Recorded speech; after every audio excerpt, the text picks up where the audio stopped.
Whew. What's up, everybody? I'm freezing. Chicago's going in like a huge dip in the temperatures right now, so I'm just like trying to stay warm. But uh, I am I'm trying to knock out some more uh, holiday movie reviews, and I'm trying to like probably toss in some holiday specials here and there, and I think I want to make it like uh, a bit of a. I'll try to make it a thing moving forward, uh, uh, including like some holiday specials.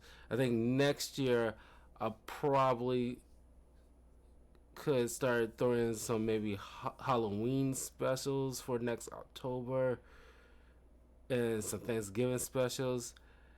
Um, Cause it's I'm after my review with the Flintstones Christmas Carol thing, I'm thinking to myself, okay, because most of these are like 30-minute episodes or 22, because if you knock out the commercials in between, even though it might be short videos, I think it'd probably be worth to talk about.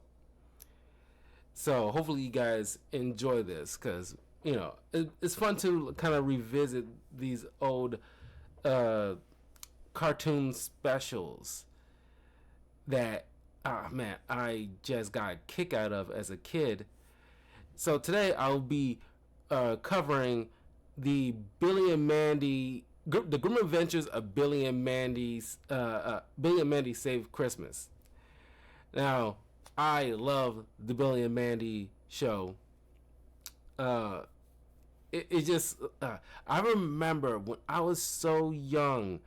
I remember, because I don't know if like how many of you guys remember how Billy and Mandy started. Like not even a pilot episode, or was it like the pilot episode? But something like that, where the first time we saw uh, Grimm was when he was reaping uh, Billy Billy's dead fish or something, and they bamboozled the Grim Reaper to be their best friend. Uh, the animation quality wasn't all that spectacular, but it was something that garnered interest to the point where it kind of kicked off and became its own kind of like, not cynical, but it's definitely like a good dark-ish kind of cartoon. And it had like several seasons, I think.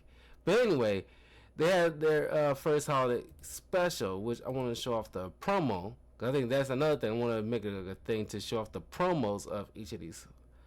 So, Cartoon Network's Holiday Rush. Lots of great shows. We've got so much! All through the month. 6 nights a week. We've got premieres. Come take a peek. Hey, that's not the real Santa! This mom lied to us! Let's get them! Tonight, it's the holiday special Billy and Mandy Save Christmas. At least we hope they do. Won't you come join us? Cartoon Network's Holiday Rush. It's Cartoon Network's Holiday Rush. Tonight at 7:30 on Cartoon Network. golly, man. And it's another thing. It's one of those things when you're a kid, you're just like, especially you're home for the holidays, and you just kicking it, and you watch some like those like holiday block type of shows, and it's kind of crammed together. It's similar to what they do for Halloween. But man, it's cold, it's crisp air. You just inside, and you just like I don't know, just fond memories, where things were just simpler. Uh, but anyway, uh, uh, we open with Grimm, telling a story about uh, how people are preparing for Christmas and about Santa Claus, and we see Santa Claus getting attacked by this mysterious figure. Then once we get into it, Grimm takes Billy and Mandy to the mall, where I forgot that general dude, the one-eyed guy, who's almost always the kid's little adversary that kind of messes up his day. He's pretty much like the Squidward of Billy and Mandy. Forgot the guy's name, Von something, but he is working as a mall Santa, and he just like not having it. It's just like one of those bah humbug attitudes. He's not getting paid well. It's like, I was like he asking this little girl, Cassie, "What do you want for Christmas, Cassie?" "I want wings so I can fly." "Well, I want one on an extra $1.50 an hour, but Santa's not getting that either." And just see the manager just shutting the door in the face. "Remember, Cassie, disappointment can be a present too." And see Billy just like screaming on top of his lungs, "Santa! Santa! Santa!" I still think about it every time I see like a Santa Claus at a mall or a store or whatever, and I'm just thinking about Billy screaming, "Santa! Santa! Santa!" And then he just pushes this little girl off the guy's lap and just plop himself up on his lap, and he just starts rattling off all the things he wants. And he asks, like, "Why you got one eye?" "My a neighbor got one eye too. That guy's a real freak monkey." Mm-hmm. And the guy is asking, "Have you been relieving yourself on me this whole entire time?" "It is, it's 'tis the season of giving." And I love shows like this where it's just like they don't shy away too much from like comedic violence, where it's just like have no qualms of just like, "Oh my god," they completely off screen. You hear the violence in the background, which adds to the hilarity, and some kids like, "Oh my god, Santa's about to beat this kid." And a bunch of elves try to pull this guy off of Billy. It's like, "This has been a very bad boy. Just one season's beatings." And his beard falls off. Then the entire mall freaks out. Not even with the kids, it's the adults. Everybody's like, "This mom lied to us." It starts tearing everything up, pushing the Christmas tree down, and it just, you don't even see nobody even doing anything to it. It just completely just goes up in flames for no apparent reason, and everybody starts cheering. The guy gets Von Carne, I think that's his name. Just getting held down while he's getting beat up. Like, he's like, "Please, it's just a job. Merry Christmas." Matter of fact, it's a shame. Now I'm thinking about it. It's a shame that the bear with the brain inside and the woman wasn't a part of this. They should. It's kind of crazy they didn't include those two in this. Matter of fact, now I'm thinking about it, I'm pretty sure they had like a spinoff from Billy and Mandy to have their own little thing. I'm pretty sure. I'm pretty sure I'm remembering that correctly. I'm like 85% sure that was a thing. Uh, you can leave a comment below if if you say if I'm right about that. So, Grim pulls the kids out and just says like, what can I just take you to a mall without it burning down to the ground? And of course, Mandy, being Mandy, and we love her for it too, because this whole cynical little goth attitude she got going on, because she clearly would, like, you wouldn't expect her to believe in Santa Claus. And she, earlier talking about how, like, Christmas is a joke. It's just, corporations sell video games and all this, capitalistic stuff. And Grill's like, so that childhood wonder just blew right past you, didn't it? So he takes the kids to meet Santa Claus because he said, like, Santa Claus Israel, went to college with him.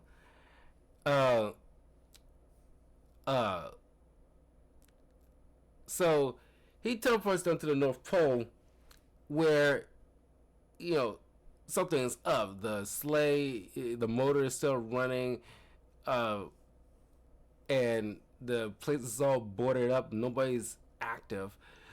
So I love this line delivery where Grim starts like knocking on the door and is one like, nobody's answering. It's weird. And Mandy's like, if you saw the Grim Reaper knocking at your door, would you answer that? It's like, and the girl's like, well, at least there would have been some screaming, at least. I love that line. That is smart dialogue right there. It's so funny. It's just like, I miss smart writing. This is smart writing in a children's cartoon. And mind you, and like, man, I think like cartoons going from like maybe like the late 70s well into like maybe at the very latest like mid 2000s, if you really want to push it, if I'm being generous, because there were still little sprinkles of stuff at the end where children's cartoons don't treat kids like they're idiots. Of course it's hilarity, but there's sometimes it's gratuitous violence, some, well, not gratuitous, but borderline gratuitous.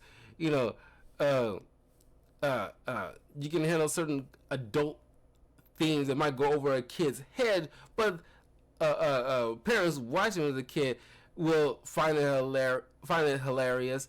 But it's just something that you can leave your kid to watch Billy and Mandy and not worry about being the cartoon influencing you about, this is my best friend Mark and he has two dads, and it's like, it's not as a huge deal, but there's like rainbow flags all over the place, or just like talking about certain topics that really shouldn't be in a kid's cartoon, or at least if you're having some allegory to it, it's like handle like I remember, I use this example.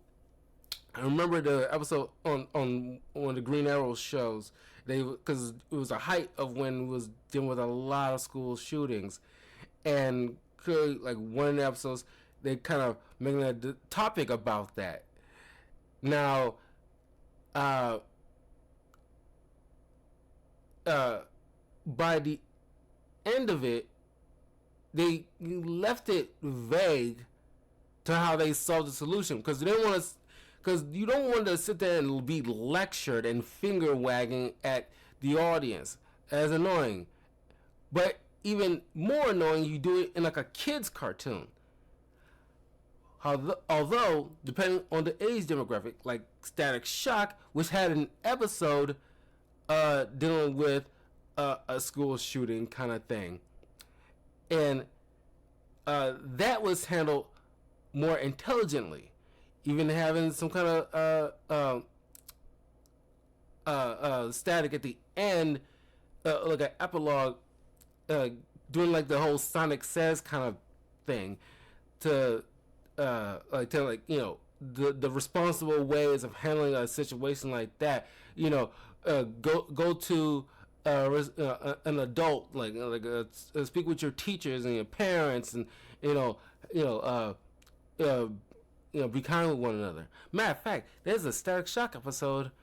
Uh, uh, Around the holidays, dealing with a woman with meta powers.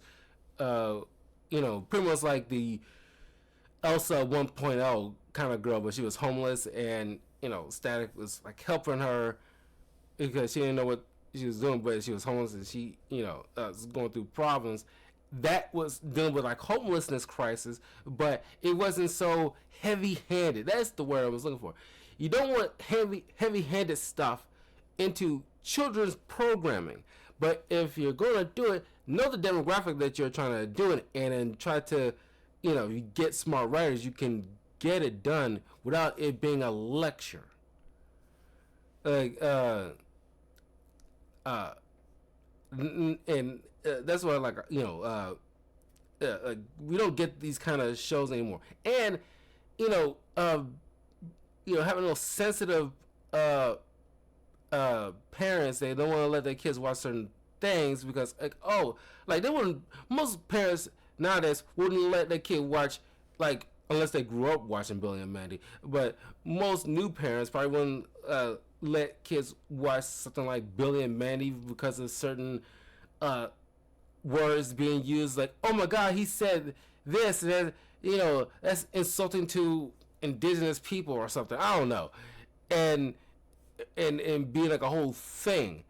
It's just like, it's like you can handle certain things, and let it just blow right past you. It's not a huge deal, and you can understand the context of the situation.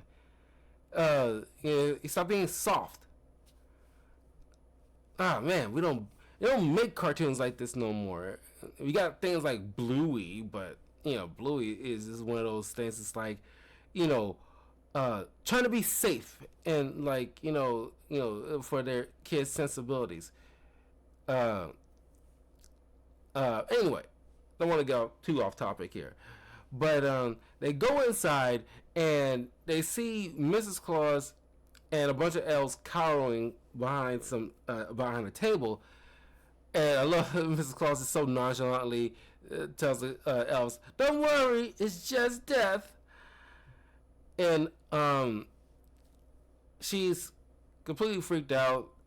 And Mandy is like kind of aghast because it's like, oh my God, that's the Mrs. Claus. If she's real, then. And Billy's like dancing. That means I'm right. It's time for the Billy is right dance.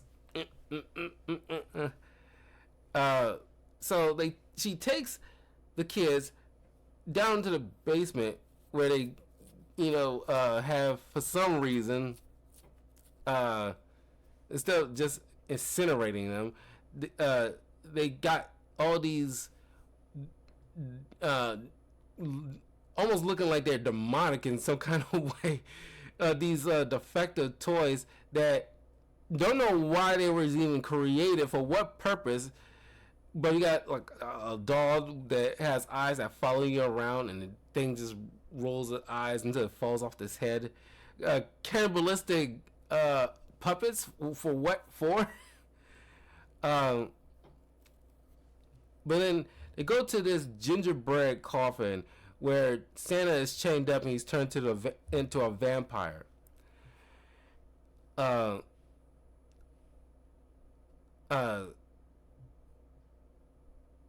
So Mrs. Claus says that there's a head vampire past all these, different fields, and it's so dangerous after another, until she mentions about this, like, little fields with a bunch of ponies and stuff, which turns out to be the real more dangerous area, than you think. Then that's when you head into, like, the head vampire's castle. Billy stays behind to look after Mrs. Claus, and he's hopping around the place, straightening it up and get things back on track. Mandy and Grim ends up going to the castle where they run into the head vampire, where he's pretty much like an OCD clean freak. Uh, and obviously kind of like uh, you know, obviously kind of a flamboyant kind of vampire, but it was really funny. Uh, but he tells them like, "Oh, you don't want the head vampire. You want the head vampire." And I'm like, head vampire? Oh yeah, they just started doing that in this last century, and I don't understand it myself. But he wants to join them on their little adventure to save Christmas, because that's what his dream was, always to save Christmas. And then Grim was like, "Yeah, I always wanted to save Christmas with a vampire."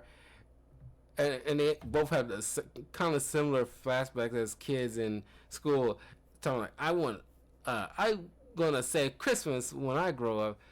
One day I want to save Christmas with a vampire. Hyper specific wishes. Uh, so, uh, it turns out that it, Mrs. Claus was the vampire, and she sent them on a wild goose chase because she got sick of of doing all the housework and cleaning with zero help around the holidays, while Santa seems like to get all the credit, barely doing anything outside of just delivering the presents. So she just wanted a break, not to get caught. She sent Grim on a wild goose chase, hoping to deter them until Christmas is over. Uh, uh,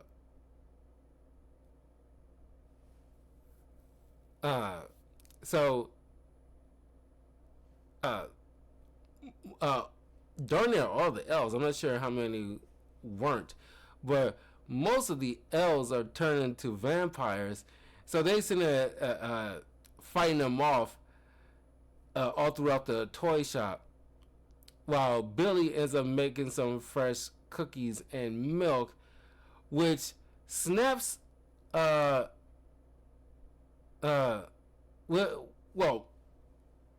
Billy did his part, but Mandy also kind of did her part. It was acted well by the voice actress, where Mandy tapped into her inner child in a way, and because vampire or not, this is still Santa Claus, and Santa Claus's ultimate goal is to bring joy to children. And she appealed to that, and like the whole cookies and milk kind of helped snap him out of the vampire mode. It kind of eradicated the vampireness out of him, I guess. It's magic, so it's whatever. Santa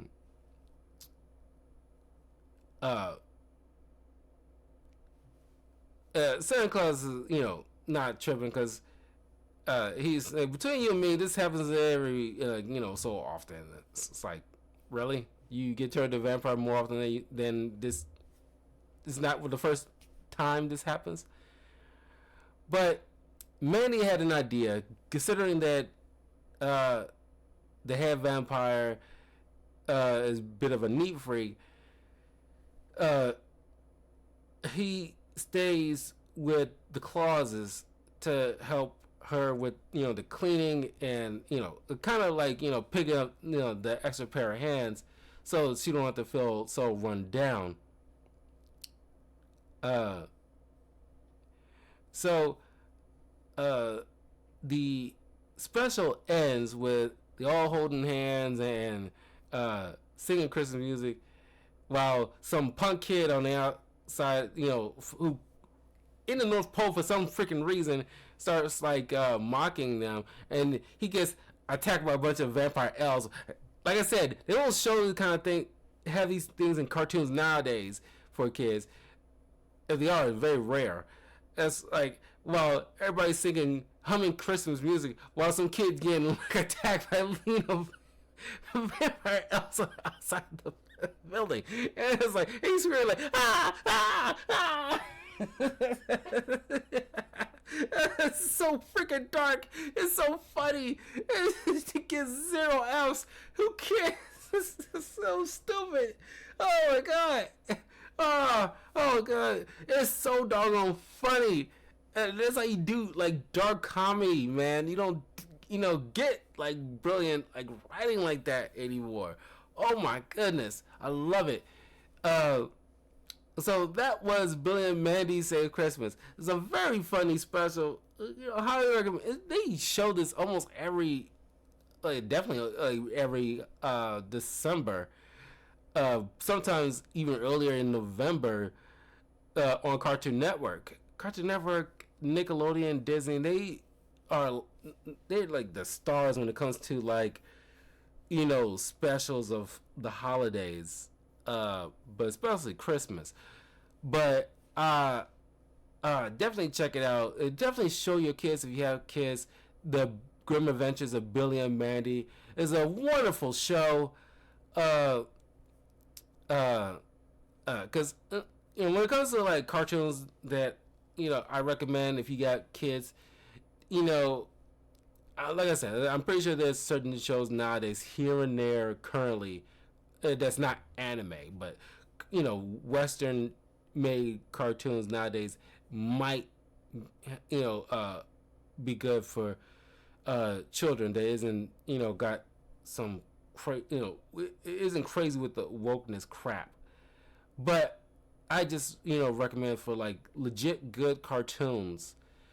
It's like cartoons that was made from like from I argue from the late 70s getting into 2010. And I think that is the cutoff point. And you can definitely check them out yourself to be sure, being a responsible parent. But in my personal opinion, that is the timeline lock, in my opinion, where you can plop your kid down to watch certain shows without you worrying about it feeding your kid nonsense that you wouldn't approve of.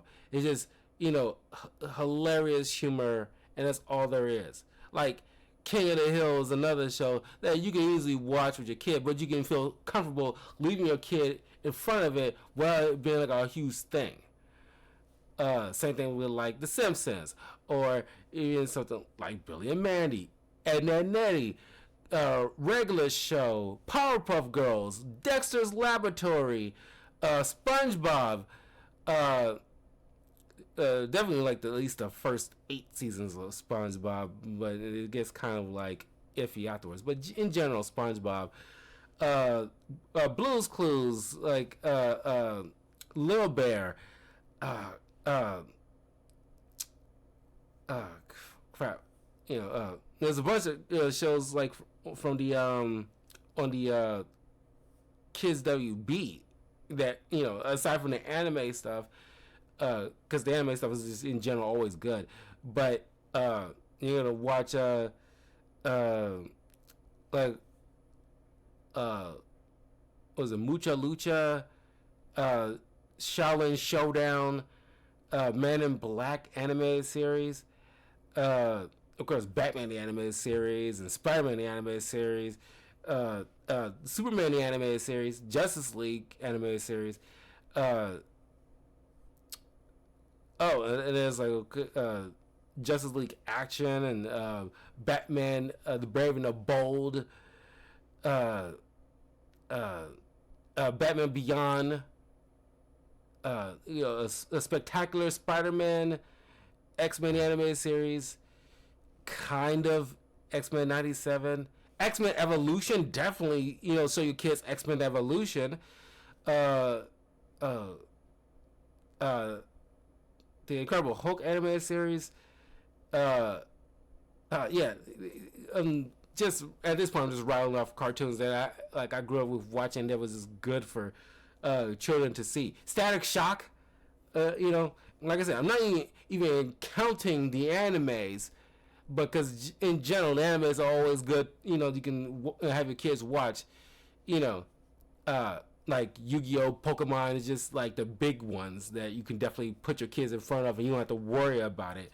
Uh, uh, uh, Big O, Gundam Wing, Zoids, uh, Sailor Moon. Definitely show your kids Sailor Moon, especially if you got little girls. They will lose their minds over Sailor Moon. Sailor Moon is an incredible anime. JoJo's Bizarre Adventure,